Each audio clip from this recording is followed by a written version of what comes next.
कहानी का शीर्षक है अदृश्य बेड़ियां और उड़ान। भाग 1। हिमालय की तलहटी में बसा सोनपुर एक ऐसा गांव था जहां सदियों से एक अजीब परंपरा चली आ रही थी। हर साल मॉनसून की पहली बारिश के बाद गांव के सबसे ताकतवर युवकों को काली पहाड़ी की चोटी पर जाकर वहां के प्राचीन मंदिर में दिया जलाना होता था। ये परंपरा सिर्फ साहस की परीक्षा नहीं थी, बल्कि गांव की प्रतिष्ठा से जुड़ी थी।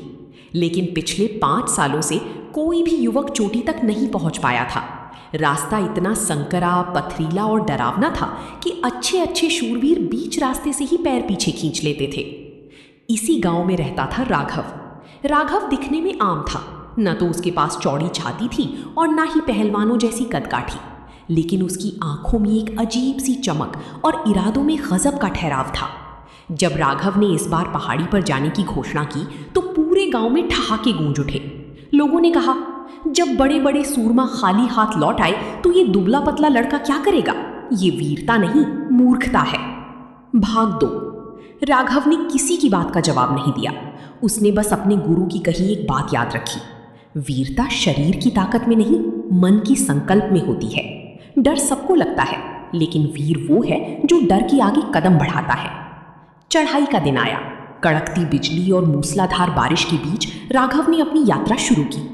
पहाड़ी का पहला आधा हिस्सा पार करना आसान था, लेकिन जैसे जैसे वो ऊपर बढ़ा रास्ता संकरा होता गया। एक तरफ सीधी चट्टान थी और दूसरी तरफ हजारों फीट गहरी खाई। तेज हवाएं उसे पीछे धकेल रही थी। तभी एक मोड़ पर उसका पैर फिसला।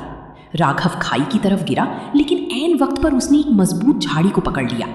उसके हाथ छिल गए, खून बहने लगा और दर्द से उसकी चीख निकल गई। नीचे गहरी खाई को देखकर एक पल के लिए उसके मन में डर ने दस्तक दी। लौट जाओ राघव, जान है तो जहान है।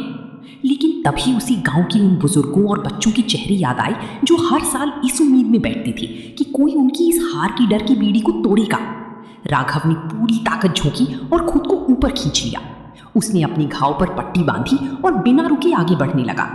उसके पैर थक चुकी थी, सांसें उखड़ रही थी, लेकिन उसके कदम नहीं डगमगाए। भाग 3। आखिरकार रात के आखिरी पहर में जब तूफान थम चुका था, राघव काली पहाड़ी की चोटी पर था। उसने कांपते हाथों से मंदिर का दिया जलाया। जैसे ही दिए की रोशनी नीचे गांव तक पहुंची, पूरा सोनपुर खुशी से झूम उठा। सुबह जब राघव नीचे लौटा तो लोगों की आंखों में उसके लिए सम्मान था। एक बुजुर्ग ने पूछा, राघव, तुम्हें डर नहीं लगा? तुम्हारी असली ताकत का राज क्या है? राघव ने मुस्कुराते हुए कहा, डर मुझे भी लगा बाबा, लेकिन वीरता डर का ना होना नहीं है, बल्कि डर के बावजूद आगे बढ़ते रहने का नाम है। मेरी ताकत मेरी भुजाओं में नहीं, मेरी इस विश्वास में थी कि मैं अपनी विपरीत परिस्थितियों से बड़ा हूं। सीख, जिंदगी में मुश्किलें और डर काली पहाड़ी की तरह हमारे सामने खड़े होते हैं। वास्तविक विजेता वो नहीं है जो कभी असफल नहीं होता या जिसे डर नहीं लगता, बल्कि वो है जो हर डर को पीछे छोड़कर अपने संकल्प के बल पर आगे बढ़ता है। वीरता आपके भीतर सोई हुई वो शक्ति है जिसे जगाने के लिए सिर्फ एक दृढ़ निश्चय की जरूरत होती है। ये कहानी समाप्त हुई।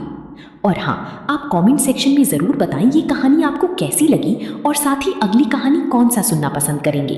साथ ही और रोचक कहानी सुनने के लिए चैनल को सब्सक्राइब कर लें ताकि कोई कहानी आपसे मिस ना हो। इसी के साथ विदा लेती हूँ। जल्द ही मिलते हैं एक और नई कहानी के साथ। धन्यवाद।